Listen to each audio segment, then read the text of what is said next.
journal vous est offert par STM Ténéré Transport Voyageurs.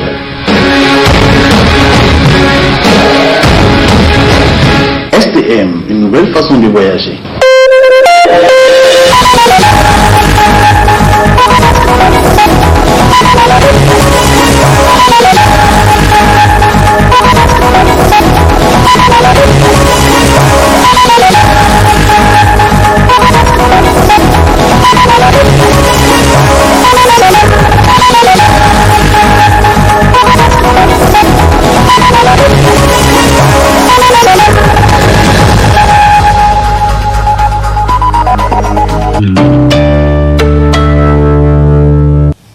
Messieurs, dames, bonsoir et bienvenue dans cette édition d'information sur le miroir de la femme. C'est sous le thème Forum international sur le transport et la logistique que le cabinet Univers Logistique a initié une activité le samedi 28 décembre dernier à l'hôtel Radisson. La cérémonie s'est déroulée en présence de plusieurs invités. Le compte rendu est signé Amadou Aruna Ibrahim Kantama. C'est sous le thème Forum international sur le transport et la logistique que le cabinet Univers Logistique a initié cette activité en expliquant d'abord les raisons d'être de ce cabinet. Dans les objectifs assignés à la création de cette agence, nous avons identifié un besoin extrêmement important, mais surtout indispensable dans notre vie quotidienne. Ce besoin n'est rien d'autre que la gestion rationnelle et optimisée dans nos interventions socio-économiques et professionnelles. Ainsi donc, la création de l'univers logistique, comme son nom l'indique, c'est un univers vraiment logistique qui regroupe plusieurs activités. Le thème assigné est défis, enjeux environnementaux et Incoterm 2020. Le thème choisi aujourd'hui s'inscrit à l'heure actuelle de la mondialisation dans le cadre de l'actualisation et du renforcement de capacités des entreprises, institutions nationales et internationales, et aussi dans les structures dans leur domaine quotidien économique et socio-professionnel. Il faut noter alors, aujourd'hui, il n'y a pas de développement de rentabilité et de performance économique possible sans la prise en compte de ce qui constitue la chaîne logistique, que l'on peut dans l'absolu confondre avec la chaîne de valeur de toute entreprise moderne. Outre les difficultés à concevoir et mettre en œuvre une démarche marketing et adaptée, exigée aux exigences de différents marchés domestiques, l'expérience nous montre l'absence d'une approche logistique en termes de défis, d'une part, et de leur développement des organisations en jeu d'autre part, qui constitue un facteur explicatif de ces faiblesses. C'est le représentant du ministère des Transports qui a prononcé le discours d'ouverture. Ce forum international sur le transport et la logistique intervient dans un contexte très particulier, car la logistique est aujourd'hui un domaine incontournable dans la vie courante et socio-professionnelle. Au-delà du seul secteur de transport, mais aussi de la logistique, a de multiples opportunités d'évolution. Elle doit être à la fois réactive face aux évolutions de la demande pour rester compétitive sur le plan économique et proactive pour relever le défi global du développement durable. Il est impératif d'avoir une organisation parfaite et une réglementation des normes actualisées pour espérer avoir des résultats performants dans nos entreprises et au-delà même dans nos consommations quotidiennes. C'est ce qui explique aujourd'hui le thème de ce matin. Mesdames et messieurs, vu la qualité des participants et la présence parmi nous d'un expert venu du Sénégal, je peux déjà dire, sans risque de me tromper, que nous aboutirons à des résultats pertinents. Sur ce, je déclare ouvert le Forum international sur les défis, enjeux environnementaux et Incoterm 2020. Faites confiance au cabinet Univers Logistique et vous ne serez jamais déçus. Le syndicat national des conducteurs d'engins lourds SINACEL a tenu également samedi 28 décembre dernier son assemblée générale annuelle des activités pour l'année 2018-2019. Le compte rendu est signé Memna Gado, Ibrahim Kantama. Faire le bilan annuel des activités du syndicat national des conducteurs d'engins lourds du Niger, SINATEL, c'est l'objectif de cette assemblée générale. Après les mots de bienvenue de la centrale mère, la CNT, le secrétaire général du SINACEL s'est largement étalé sur les activités menées par le SINACEL de 2018 à 2019. Le 30 décembre 2018, le 29 décembre 2019, cela fait exactement un an que notre syndicat a vu le jour.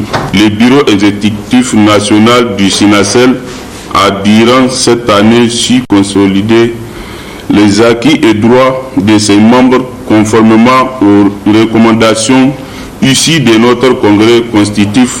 Ce sont, entre autres, le versement régulier des cotisations sociales de nos membres, le strict respect du temps de travail et du repos, la reprise et charge sanitaire de tous nos membres, la facilitation du transport du personnel sur les chantiers des grands travaux par les multinationales telles que la Soja Satom, Souma, CGCL Niger, Manutention africaine.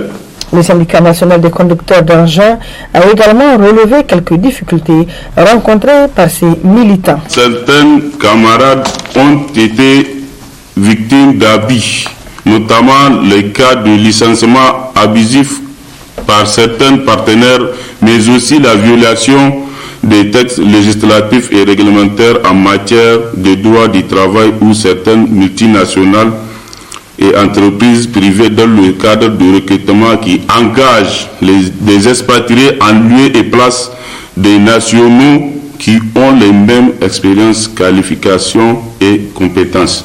À ce sujet, nous avons eu à faire recours à l'inspection du travail du ressort qu'il faut le notifier, nous accompagne en cas de conflit de travail. Notre challenge pour 2020 sur le chantier du barrage de Kandaji, où beaucoup d'abus nous ont été notifiés. Et nous sommes sûrs qu'avec l'appui de la CNT, mais aussi notre détermination, nous saurons relever les défis.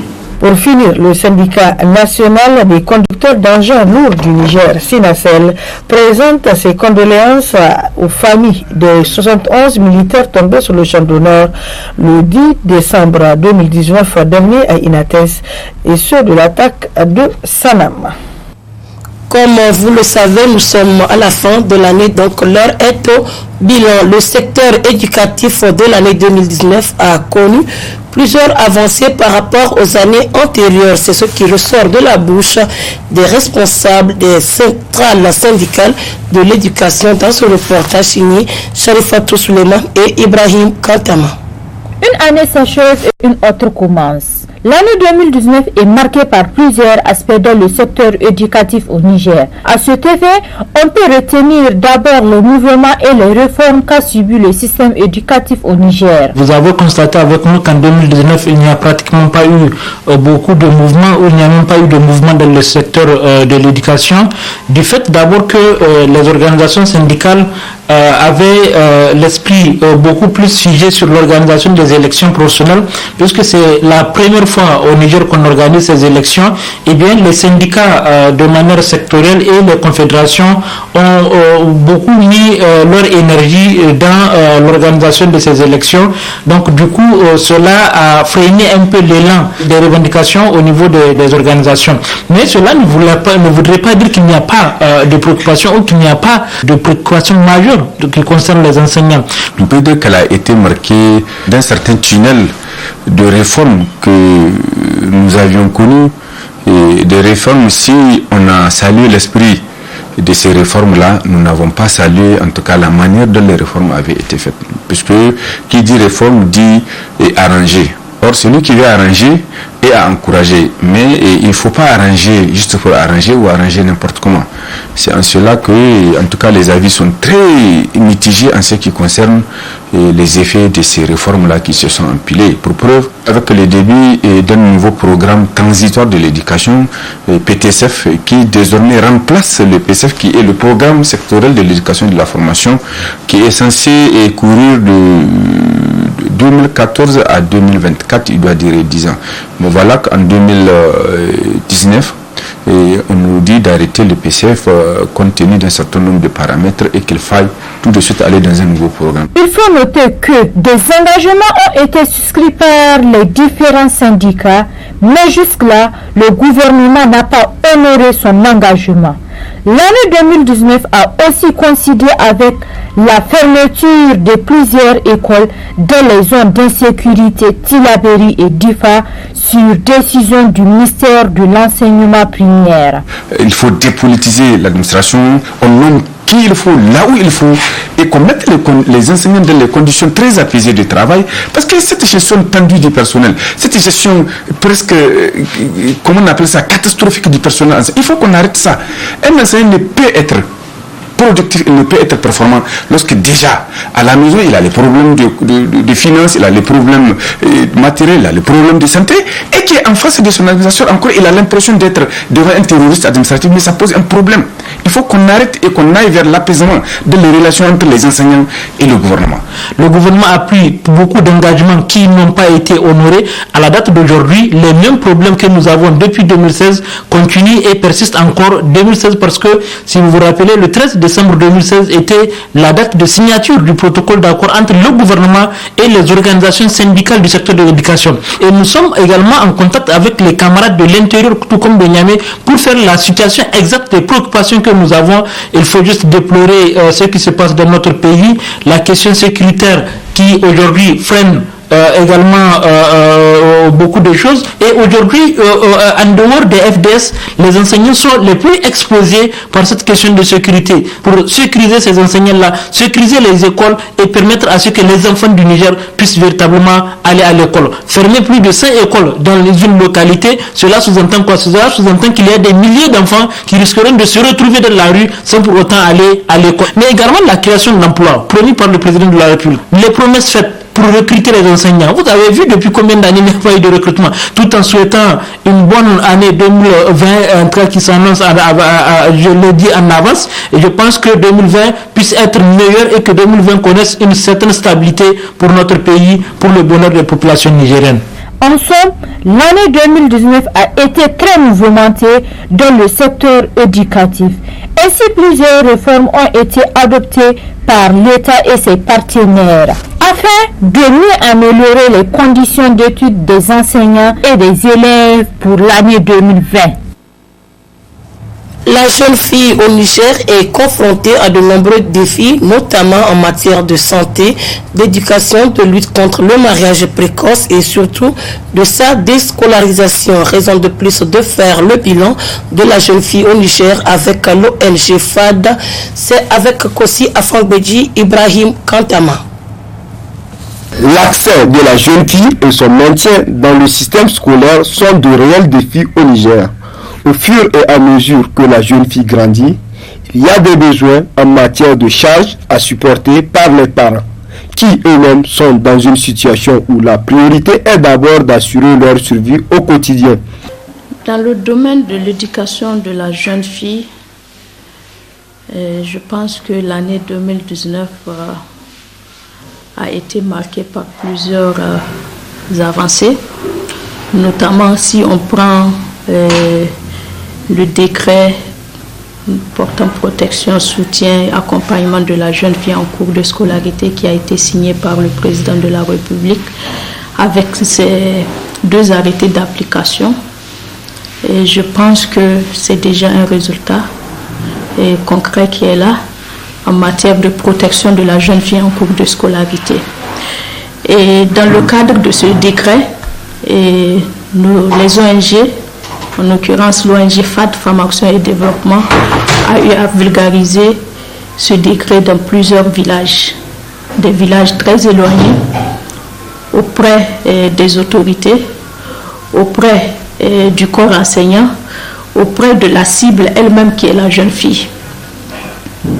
On a mis en place des cadres de hearing qui sont des cadres d'écoute au niveau de certaines localités qui permettent à la jeune fille d'identifier ses abus auxquels elle est victime et de développer ses moyens de défense, que ce soit la dénonciation, que ce soit la poursuite judiciaire. Donc ces jeunes filles ont la possibilité en tout cas d'intervenir en ce qui concerne les abus dont elles font victimes. Dans ces localités-là, nous constatons que depuis la vulgarisation du décret, beaucoup de mariages ont été ajournés et beaucoup de cas de violence ont été dénoncés et qu'on a pu prendre certains cas on a pris en tout cas certains cas et nous avons eu satisfaction dans la poursuite judiciaire. Il y a aussi des pesanteurs socioculturelles qui font que dès que la fille arrive à l'âge de 11 ou 12 ans, il faudrait que les parents s'activent pour lui trouver un mari. Aujourd'hui, on n'a pas des représentations au niveau de chaque région. Certains cas qu'on reçoit, on est obligé de travailler avec des points focaux. Et certains points focaux ne maîtrisent pas la procédure judiciaire, donc on est obligé de prendre certains cas en charge avec avec beaucoup plus de temps. Et je pense que en 2020, il y aura beaucoup d'initiatives. Au niveau de l'ONG FAD déjà, nous sommes en train de réfléchir et à mettre en place une application qui sera téléchargeable au niveau des portables Android, où la jeune fille en milieu scolaire ou même son enseignant, qui aujourd'hui nous sommes en train vraiment de créer cette complicité entre la jeune fille scolaire et le corps enseignant, pourront vraiment dénoncer certains cas dont les jeunes filles seront victimes en cours de scolarité à travers vraiment l'application Android. Nonobstant tous les efforts déployés par le gouvernement, les partis de société civile, mais aussi les ONG, il est évident de rappeler que plusieurs lois ratifiées à l'échelle nationale et internationale pour protéger la jeune fille souffrent d'application. Chaque année, le 11 octobre est décrété Journée internationale de la jeune fille. L'heure est au point avec le bilan dans cette édition. Parlons cette fois-ci de la situation de la jeunesse nigérienne. Quelles sont les avancées en 2019 et quelles perspectives pour l'année 2020? À toutes ces questions, le président du Conseil de la jeunesse, Aliou Oumarou, répond dans ce reportage de Zakari Chibo et Issifo Abdou. Majoritaire dans une société, les jeunes constituent la relève de demain, ce qui nous amène à faire le diagnostic au sein de la jeunesse nigérienne. 2019 a été marqué par une véritable prise de conscience des jeunes dans le domaine de l'entrepreneuriat. Quand on essaie de comparer 10 ans auparavant, peu de jeunes prennent le risque d'investir, peu de jeunes prennent le risque d'entreprendre. Beaucoup aspirent à un poste à la fonction publique. Aujourd'hui, cette étape est révolue et je pense qu'il faut mettre ça à l'actif de cette année qui s'achève. Mais 2019 a été aussi marqué par une série de deuils. Et c'est les jeunes malheureusement qui meurent, vous le savez, sur les différents fronts, que ce soit dans les rangs des forces de défense et de sécurité, que ce soit dans les rangs des groupes extrémistes, c'est toujours les jeunes qui meurent et cela nous a beaucoup terrorisés. Il faut appeler le chat par son nom. 2019 a été aussi marqué malheureusement par une série de concours annulés. Vous le savez, lorsque un jeune qui est déjà engagé dans une entreprise et qui a un contrat à durée indéterminée, qui laisse ce poste pour venir concourir, pour venir servir son pays, et qu'au bout de 2-3 mois, on lui apprend que son concours est annulé, vous conviendrez avec moi que ça ne peut que frustrer la jeunesse. Donc nous pensons que l'année qui s'annonce va être une année de prise de conscience et de responsabilité au niveau gouvernement pour que les concours qui seront organisés puissent voir la Halcia être associée en amont. Il ne faudrait pas attendre toujours après pour faire recours à la Halcia. Je pense qu'on peut prévenir cela en prenant davantage de responsabilités. Mais pour nous, au niveau du Conseil national de la jeunesse, l'année 2009 était la première année, si vous voulez, où une ligne budgétaire a été inscrite au nom de la jeunesse. Vous imaginez, depuis plus de 8 ans de mandat, c'est seulement en 2019 qu'il y a une ligne budgétaire destinée à la jeunesse. Et quelle ligne qui n'atteint même pas 10 millions pour toute la jeunesse nigérienne. Vous conviendrez avec moi, c'est écœurant. Avec tous les efforts consentis, le gouvernement doit revoir sa copie. 2019 a été aussi marqué par une réduction drastique du budget dans beaucoup de secteurs sociaux. Et il faut que cela change. Quand vous prenez le ministère de l'entrepreneuriat des jeunes, qui est un ministère qui a créé de l'engouement lors de sa création, malheureusement aujourd'hui les moyens de sa politique ne suivent pas. Donc c'est aussi 2019. Et on pense que nous devons travailler ensemble avec toutes les structures de jeunesse pour que cela puisse changer, Inch'Allah, l'année prochaine. Mais l'année a été couronnée pour nous par une très grande distinction. Et parce que pour la première fois de l'histoire du Niger, un jeune Nigérien a été reconnu et décoré pour son leadership. C'est la première fois de l'histoire et je pense que nous rendons grâce à Dieu et nous dédions cette décoration à toute la jeunesse nigérienne. Le 18 décembre dernier à Tillabéri, le président de la République nous a décoré au grade de chevalier de l'ordre du mérite du Niger. C'est grandiose. Et nous, on pense avoir accompli notre mission. Maintenant, c'est de passer le flambeau à d'autres jeunes. C'est de dire aux jeunes que lorsque vous croyez en vous-même, lorsque vous restez déterminé, vous pouvez tout avoir. Voilà, c'est comme une course de chevaux. Le cheval ne regarde jamais derrière.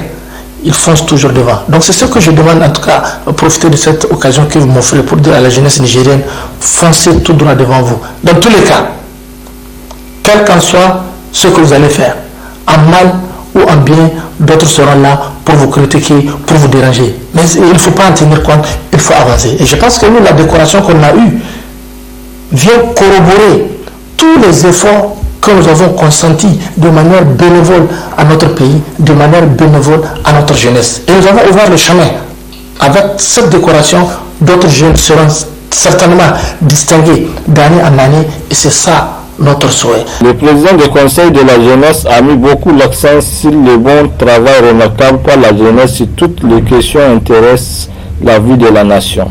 L'année 2019 marque un bilan positif quant à la réalisation des objectifs prévus par la jeunesse, car de nos jours, la jeunesse contribue et intervient de façon significative dans l'amélioration des conditions de vie des populations.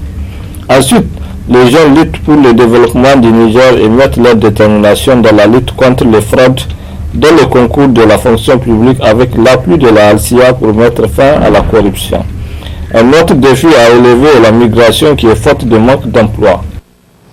Voilà, point final de cette édition. Au nom de toute l'équipe rédactionnelle et technique qui m'a aidé à vous présenter cette édition, je vous dis merci. Prochain rendez-vous avec moi, ce sera pour l'année prochaine, c'est-à-dire le vendredi 3 janvier 2020. D'ici là, portez-vous bien et très bonne suite de programme sur le miroir de la femme. Et bonne année d'avance. Au revoir. Ce journal vous a été offert par STM Ténéré Transport Voyageurs. STM, une nouvelle façon de voyager.